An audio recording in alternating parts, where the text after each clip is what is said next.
தலைப்பு: அமானுஷ்ய விடுதி, காலத்தின் ரகசியம். சிங்கப்பூரில் உள்ள ஹார்மனி ஹேவன் என்ற நவீன விடுதியில் புதியதாக குடியேறுகிறான் ஆதித்யா. இந்த விடுதி கட்டப்பட்ட இடத்தில்தான் பல ஆண்டுகளுக்கு முன் ஒரு பயங்கரமான ரகசியம் புதைந்த பிளாக்வுட் மேனர் என்ற பழைய வீடு இருந்தது என்பதை ஆதித்யா அறிவதில்லை. அந்த வீட்டில் நிகழ்ந்த துயரமான நிகழ்வுகள் இப்போது அமானுஷ்ய சக்தியாக வெளிப்பட்டு ஆதித்யாவை அச்சுறுத்துகின்றன. விடுதியின் வார்டன் மறைக்கும் ரகசியத்தையும், பிளாக்வுட் மேனரில் நிலா என்ற பெண்ணுக்கும் அவள் குழந்தைக்கும் நேர்ந்த உண்மையான சோகத்தையும் ஆதித்யா கண்டறிகிறானா? பரபரப்பான திருப்பங்களுடன் மர்மங்கள் நிறைந்த ஒரு திகில் பயணம் இது. பாகம் 1. ஒரு புதிய ஆரம்பமும் முதல் கிசுகிசுப்பும். சில இடங்கள் தங்கள் கதையை வெளிப்படையாகச் சொல்லும், ஆனால் சில இடங்கள் தங்களுக்குள் இருண்ட ரகசியங்களை மறைத்துக் கொள்ளும். நவீனமும் பாரம்பரியமும் கலந்த சிங்கப்பூர் நகரத்தில் ஒரு புதிய கதை ஆரம்பிக்கிறது. ஒரு புதிய தொடக்கம், ஒரு புதைந்த மர்மம். விடுதி மேலாளர் உற்சாகமான குரலில், வாங்க ஆதித்யா, ஹார்மனி ஹேவன் விடுதிக்கு உங்களை வரவேற்கிறோம். சிங்கப்பூர்லேயே இதுதான் புதுசு, ரொம்பவும் நவீனமான ஹாஸ்டல். உங்க ரூம் நம்பர் 207. ஆதித்யா சற்று புன்னகையுடன், ரொம்ப நன்றி சார், ஹாஸ்டல் பார்க்கறதுக்கு ரொம்ப அருமையா இருக்கு. ஆதித்யா பல்கலைக்கழகம் முடித்துவிட்டு சிங்கப்பூரில் ஒரு புதிய வேலைக்காக வந்திருந்தான். தங்குவதற்கு ஒரு புதுசான வசதியான விடுதியை தேடினான். ஹார்மனி ஹேவன் விடுதி நகரத்தின் நடுவில் சுத்தமாகவும் பிரகாசமாகவும் இருந்தது. ஆனால் விடுதிக்குள்ளே நுழையும்போது அவனுக்கு ஒரு பழைய மர வாசனை லேசாகவும் ஒரு வித்தியாசமான குளிர்ச்சியும் பரவியது. அதை அவன் அறையின் ஏசியாக நினைத்து கொண்டான்.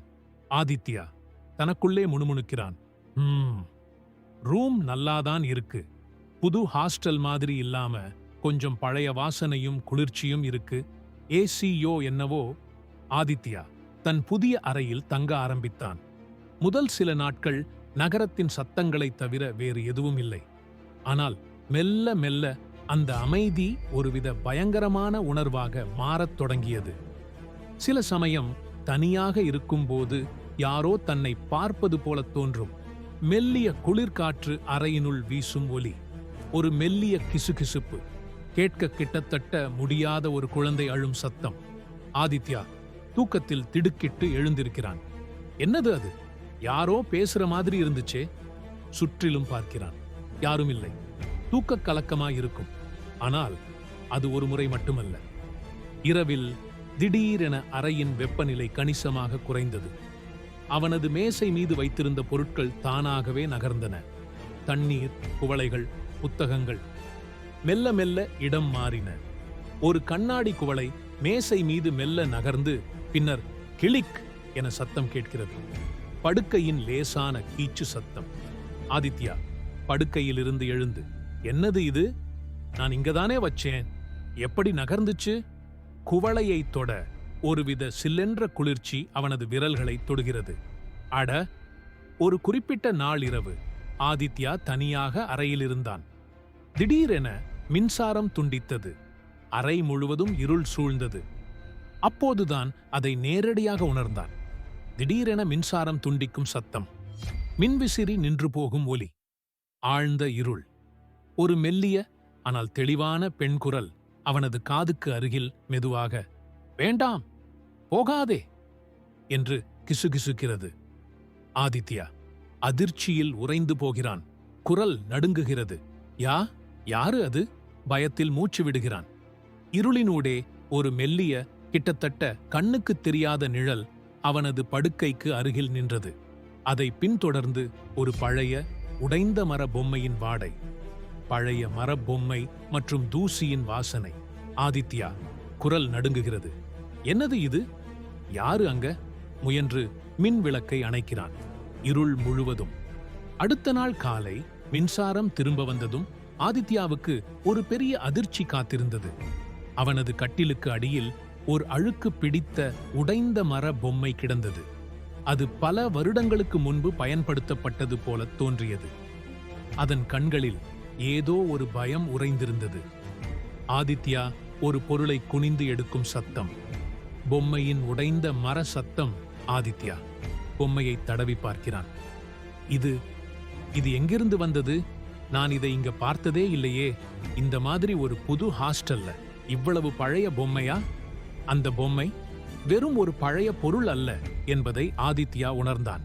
அது இந்த விடுதிக்குள் ஒளிந்திருக்கும் ஒரு இருண்ட ரகசியத்திற்கான முதல் திறவுகோல். இந்த ஹாஸ்டல் கட்டப்படுவதற்கு முன்பு இங்கு என்ன இருந்தது? அந்த மர்மமான கிசுகிசுப்புகளுக்கும் இந்த பொம்மைக்கும் என்ன தொடர்பு? கேள்விகள் அவனை அலைக்கழித்தன. பாகம் 2. அதிகரிக்கும் அச்சுறுத்தலும் வரலாற்றை தேடலும். உடைந்த மர பொம்மையின் கண்டுபிடிப்பும் அறையில் நடந்த விசித்திரமான நிகழ்வுகளும் ஆதித்யாவை பயமுறுத்தின. இது வெறும் கற்பனை இல்லை என்பதை அவன் உறுதியாக நம்பினான். அவனுக்கு தெரிந்த ஒரே நபர் பல்கலைக்கழக வரலாற்று ஆவணக் காப்பகத்தின் பழைய காப்பாளர் மிஸ்டர் டான். சிங்கப்பூரின் மறைந்த வரலாற்றைப் பற்றி அவருக்கு நிறைய தெரியும். அமைதியான எதிரொலிக்கும் நூலகம், ஆவணக் காப்பகம், பழைய புத்தகங்கள் நகரும் சத்தம், தூசி பறக்கும் ஒலி. ஆதித்யா மெதுவாக நெருங்கி, மிஸ்டர் டான், எனக்கு ஒரு உதவி வேணும். ஹார்மனி ஹேவன் ஹாஸ்டலை பத்தி. மிஸ்டர் டான் வறண்ட ஆனால் ஆர்வமான குரலில், ஹார்மனி ஹேவனா? அந்த புது இடமா? அதுக்குன்னு பெரிய வரலாறு எதுவும் இல்லையே. ஆனா அந்த இடம், அந்த நிலம், அதுக்கு ஒரு கதை இருக்கு. என்ன தெரிஞ்சுக்கணும் உனக்கு? ஆதித்யா தான் சந்தித்த நிகழ்வுகளை மிஸ்டர் டானிடம் விளக்கினான். உடைந்த பொம்மையையும் காட்டினான். பொம்மையை பார்த்ததும் மிஸ்டர் டான் கண்களில் ஒருவித அதிர்ச்சியும் அறிந்த உணர்வும் மின்னி மறைந்தது. மிஸ்டர் டான் மூச்சு உள்ளிழுக்கும் சத்தம். பொம்மையின் பழைய மர சத்தம் மெல்ல ஒலிக்கிறது. மிஸ்டர் டான் குரலை தாழ்த்தி கிட்டத்தட்ட முணுமுணுப்பாக, இந்த பொம்மை, இது மாதிரியான ஓவியங்களை நான் முன்னாடி பார்த்திருக்கேன். சிங்கப்பூரின் பழைய நாட்டுப்புற கதைகள்ல வரும். இது சும்மா ஒரு பொம்மை இல்லப்பா. இது ஆவிகளை பிடிக்கிற, இல்லைனா ஒரு ஆவியோட கடைசி பொருள். மிஸ்டர் டான் பழைய பதிவேடுகளையும் வரைபடங்களையும் எடுத்து புரட்டினார்.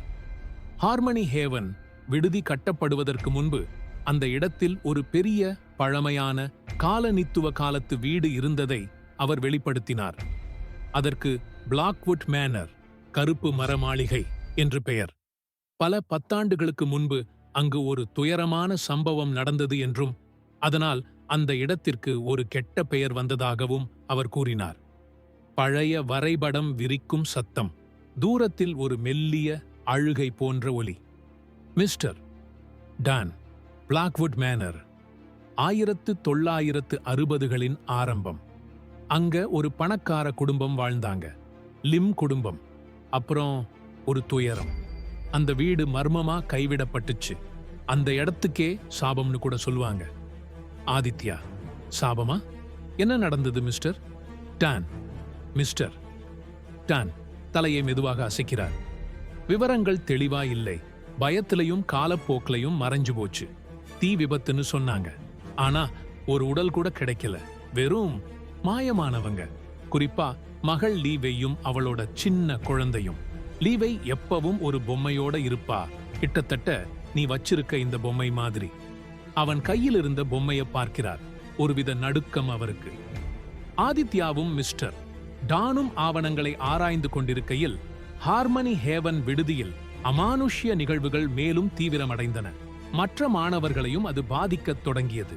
தூரத்தில் மற்ற அறைகளில் இருந்து பயங்கரமான அழுகை சத்தம், கதவுகள் தானாக திறக்கும் ஒலி, ஒரு குழந்தையின் சிரிப்பு. பின்னர் அது பயங்கரமான ஓலமாக மாறுகிறது. ஆதித்யா அறையில் ஒரு நாற்காலி திடீரென தரையில் விழும் சத்தம். மாணவன் ஒன்று பயத்துடன் கத்துகிறான், என் போர்வை தானா நகருது, யாரோ என் காலை இழுக்கிற மாதிரி இருக்கு. மாணவன் 2 நடுங்கும் குரலில், இருட்டுல ஒரு சின்ன பொண்ணு நிழல் என் ரூம்ல. ஆதித்யாவின் அறைதான் இந்த நிகழ்வுகளின் முக்கிய மையமாக மாறியது. உடைந்த மர பொம்மை வெவ்வேறு இடங்களில் தோன்றும். சில சமயம் ஒரு குழந்தை விளையாடுவது போல மெல்ல சத்தம் செய்யும்.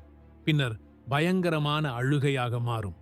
இது வெறும் சாதாரண பேய் இல்லை, ஒரு குறிப்பிட்ட வேதனைப்பட்ட ஆவிதான் என்பதை ஆதித்யா உணர்ந்தான். ஹாஸ்டல் மேலாளரின் விசித்திரமான நடவடிக்கைகளும் இப்போது அர்த்தமுள்ளதாக தோன்றின. ஹாஸ்டல் மேலாளர் அலுவலகத்தின் கதவு மெதுவாக கீச்சொலியுடன் திறக்கும் சத்தம். ஹாஸ்டல் மேலாளர் குரல் இறுக்கமாக ஒரு ஊழியரிடம், பழைய கதைகளைப் பத்தி யாரும் பேசக்கூடாது. இது ஒரு புது ஹாஸ்டல். நமக்கு எந்த பிரச்சனையும் தேவையில்லை. மேலாளரின் தொடர்ச்சியான மறுப்பும் அவர் காட்டிய பயமும் ஆதித்யாவின் சந்தேகத்தை உறுதிப்படுத்தின. மேலாளர் ஏதோ ஒரு ரகசியத்தை மறைக்கிறார் என்பதை அவர்கள் உணர்ந்தனர். லீவை மற்றும் அவளது குழந்தையின் சோகமான கதையுடன் மேலாளருக்கு என்ன தொடர்பு? இந்த கேள்விகள் ஆதித்யாவின் மனதில் அழுத்தமாக பதிந்தன. குழந்தையின் அழுகை சத்தமும் ஒரு பெண்ணின் அலறலும் கலந்து பின்னர் திடீரென அற்றுப்போகிறது. பாகம் 3. துயரமான கடந்த காலம் வெளிப்படல். மெல்லிய தூரத்து குழந்தையின் அழுகை சத்தம், பின்னணியில் விட்டு மரப்பொம்மையின் சத்தம். ஹாஸ்டல் மேலாளரின் மிரட்டலும் மாணவர்களின் பயமும் அமானுஷ்ய நிகழ்வுகளின் தீவிரமடைதலும் ஆதித்யாவை மேலும் தூண்டின. அவன் மிஸ்டர் டானுடன் சேர்ந்து பிளாக்வுட் மேனர் வீட்டின் முழு வரலாற்றையும் அறிய தீவிரமாக களமிறங்கினான்.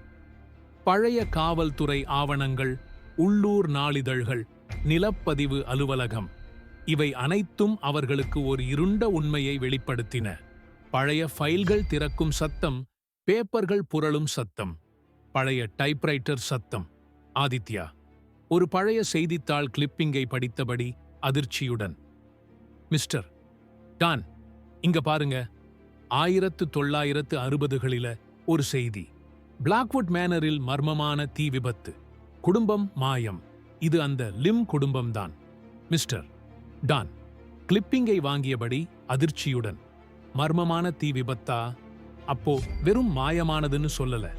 அவர்களுக்கு கிடைத்த தகவல்களின்படி பிளாக்வுட் மேனர் பங்களாவில் வசித்த லிம் குடும்பமும் அவர்களின் இளம் மகள் லீவையும் அவளது குழந்தை மகள் யும் ஒரு நாள் இரவு மர்மமான முறையில் காணாமல் போயிருந்தனர். அதிகாரப்பூர்வமாக இதை ஒரு தீ விபத்து என்று மூடி மறைத்திருந்தனர். ஆனால் கிடைத்த ஆவணங்களில் தீ விபத்துக்கான சரியான ஆதாரங்கள் இல்லை. மாறாக காணாமல் போனது பற்றிய பல சந்தேகங்கள் குறிப்பிடப்பட்டிருந்தன. நிலா அந்த உடைந்த மர பொம்மையுடன் எப்போதும் விளையாடி வந்தாள். பழைய புகைப்படத்தின் மெல்லிய கிளிக் ஒலி, ஒரு மெல்லிய உடைந்த குழந்தையின் சிரிப்பு. மிஸ்டர் டான் பயத்துடன், அந்த பொம்மை லீவையோடது. லீவை காணாம போனப்ப அந்த பொம்மையும் அந்த பங்களாவுல இல்லையாம். அவர் கண்கள் அகல விரிகின்றன. அப்போ அந்த பொம்மை லீவையோட ஆவியோட சம்பந்தப்பட்டிருக்கலாம்.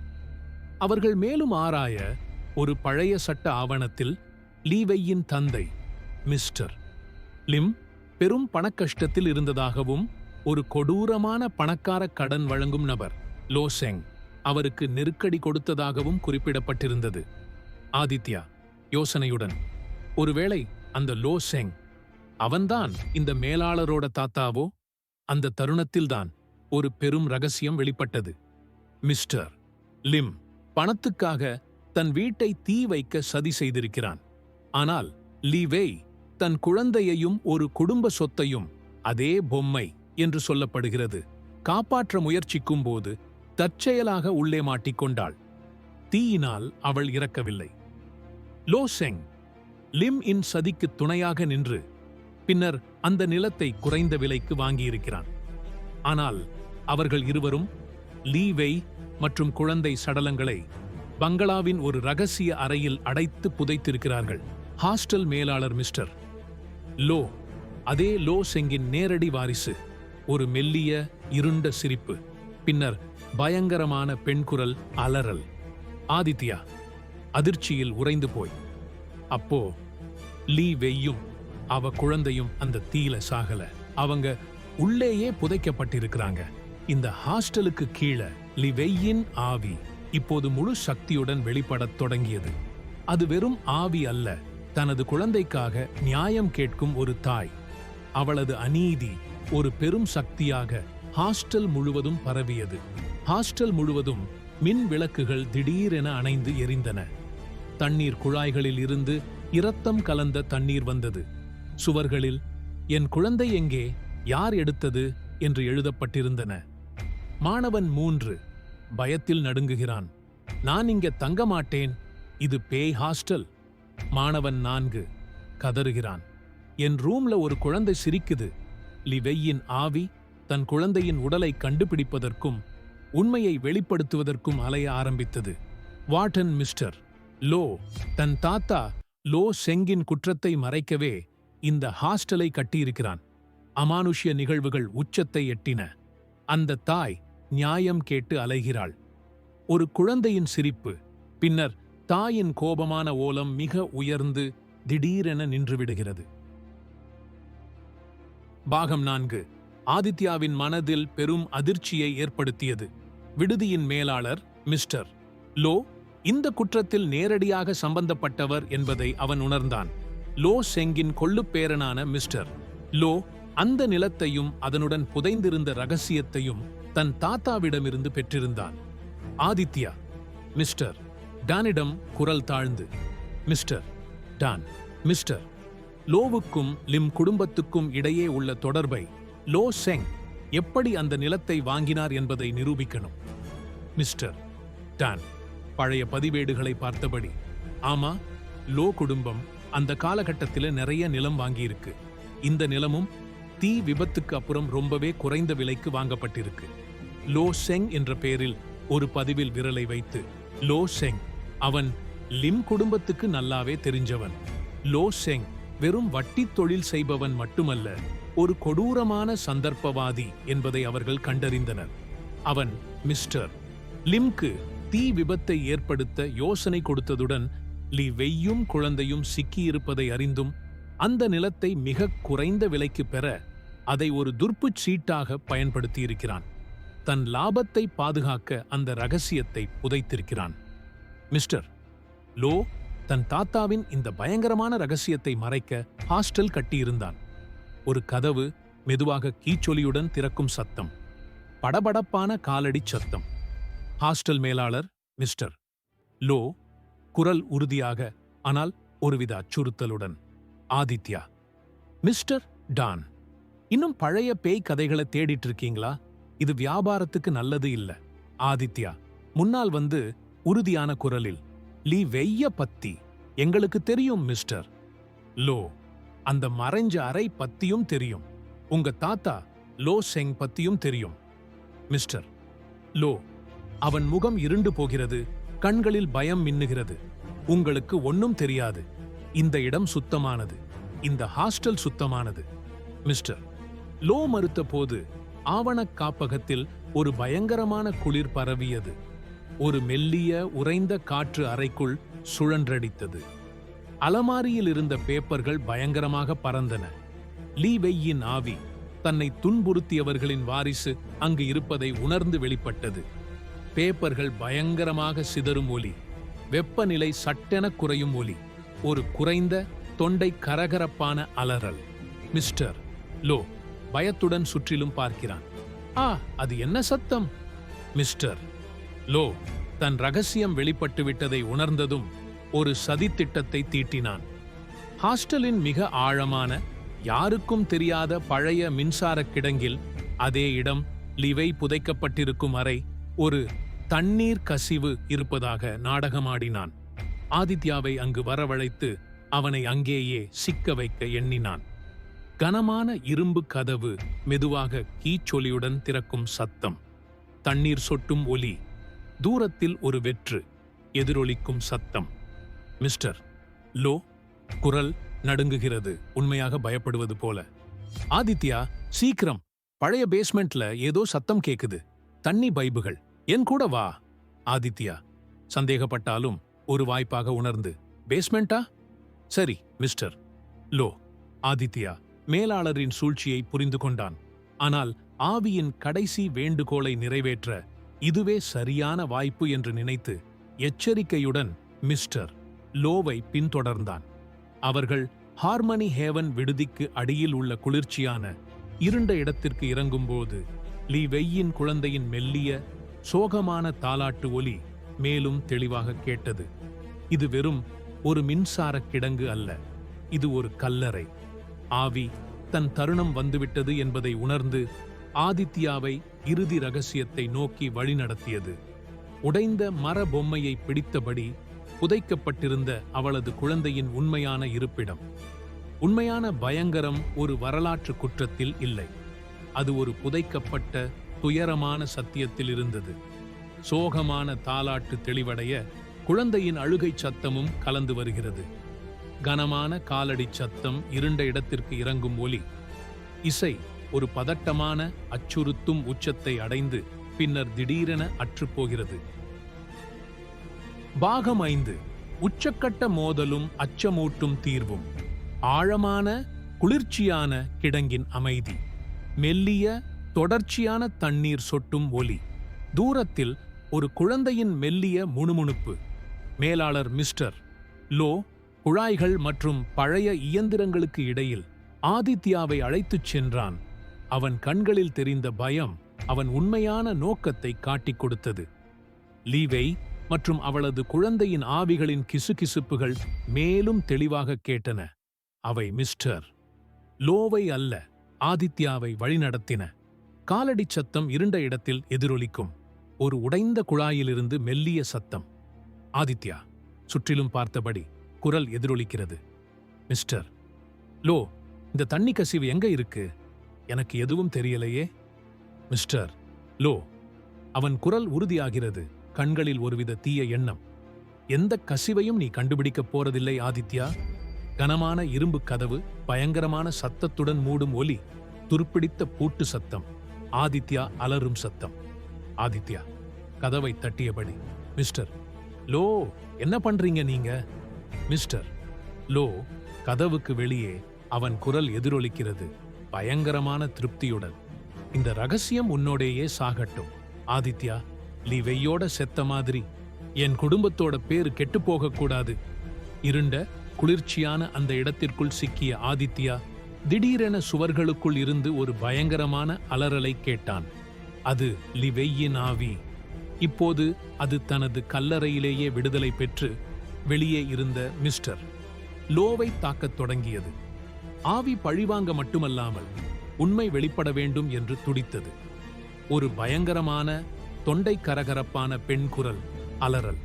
மிஸ்டர் லோவின் பயங்கரமான அழுகையும் வலியுமான அலறல்கள். வெளியே பொருட்கள் பயங்கரமாக அடிபடும் உடையும் சத்தம். ஆதித்யா கதவின் மேல் காதை வைத்து பயந்து போய், மிஸ்டர் லோ, என்ன நடக்குது வெளியே? வெளியே அமானுஷ்ய மோதலின் சத்தங்கள் கோபமாக எழும்ப ஆதித்யா அந்த சிறிய மறக்கப்பட்ட அறையைச் சுற்றிலும் பார்த்தான். அங்கே உடைந்த செங்கற்களுக்கு இடையில் அவன் அதைக் கண்டான். ஒரு சிறிய பழைய மரப்பெட்டி. அதன் ஒரு பகுதி இடிபாடுகளால் மூடப்பட்டிருந்தது. ஒரு கண்ணுக்குத் தெரியாத சக்தி அவனுக்கு வழிகாட்ட அவன் அதை இழுத்து திறந்தான். உள்ளே ஒரு மங்கலான குழந்தை போர்வைக்குள் லீ வெய்யின் குழந்தையின் சிறிய காய்ந்த எலும்புக்கூடு கிடந்தது. அது ஒரு உடைந்த மர பொம்மையை இறுக்கமாக பிடித்திருந்தது. அதே பொம்மை ஆதித்யா கண்டெடுத்தது. தாயின் ஆவி அவனது குழந்தையின் இறுதி இருப்பிடத்திற்கு அவனை வழிநடத்தியிருந்தது. இடிபாடுகள் நகரும் சத்தம். ஒரு சிறிய மரப்பெட்டி கீச்சொலியுடன் திறக்கும் சத்தம். ஒரு மெல்லிய சோகமான குழந்தையின் பெருமூச்சு.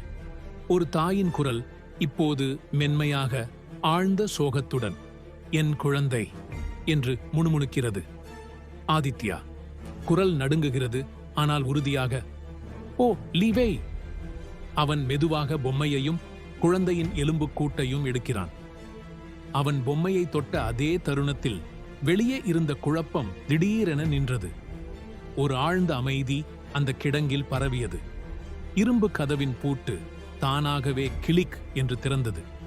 ஒரு இறுதி மங்கலான முணுமுணுப்பு, ஒரு நிம்மதியான பெருமூச்சு போல பூட்டு திறக்கும் கிளிக் சத்தம். மிஸ்டர் லோவின் உடல் தரையில் விழும் கனமான சத்தம். ஆதித்யா கதவை தள்ளித் திறந்தான். மிஸ்டர் லோ பயத்தில் உறைந்து போன முகத்துடன் உயிரற்று தரையில் கிடந்தான். அவன் ரகசியம் அவனோடேயே புதைந்து போனது. வெளியே போலீஸ் சைரன்கள் ஹாஸ்டலை நோக்கி ஒலித்தன. மிஸ்டர் டான் அதிகாரிகளுக்கு தகவல் கொடுத்திருந்தார். தூரத்தில் போலீஸ் சைரன் ஒலி, கதவுகள் உடைக்கும் சத்தம், போலீஸ் அதிகாரிகள் உள்ளே வரும் ஒலி. போலீஸ் அதிகாரி கண்டிப்பான குரலில், என்ன நடந்தது இங்கே? மிஸ்டர் லோ, நீங்கள் கைது செய்யப்படுகிறீர்கள். லீ வெய் மற்றும் அவளது குழந்தையின் சடலங்கள் உரிய மரியாதையுடன் மீட்கப்பட்டு அடக்கம் செய்யப்பட்டன. லீ வெய்யின் ஆவி அந்த ஹார்மனி ஹேவன் விடுதியை விட்டு வெளியேறியது. ஹாஸ்டலில் இருந்த அமானுஷ்ய நிகழ்வுகள் முழுமையாக நின்றன. ஹாஸ்டல் அதன் பயங்கரமான வரலாறு காரணமாக அல்லது அமானுஷ்ய நிகழ்வுகள் காரணமாக நிரந்தரமாக மூடப்பட்டது. ஆதித்யா சிங்கப்பூரில் தங்கினான். ஆனால் ஹார்மனி ஹேவன் விடுதியை ஒருபோதும் மறக்கவில்லை. அவன் நகரத்தின் இருண்ட அத்தியாயத்தை வெளிக்கொணர்ந்தான். ஒரு தாய்க்கும் குழந்தைக்கும் நடந்த அநீதியை உலகறியச் செய்தான். அந்த ஹாஸ்டல் இப்போது வெறும் ஒரு பழைய கட்டிடம். ஆனால் அதன் சுவர்களுக்குள் புதைந்திருக்கும் அந்த இருண்ட ரகசியமும் அநீதி இழைக்கப்பட்ட அந்த தாயின் துயரமான கதையும் சிங்கப்பூர் நகரத்தின் சத்தங்களோடு இன்றும் எதிரொலித்துக் கொண்டிருக்கின்றன. சில ரகசியங்கள் காலம் கடந்து வெளிப்படும்.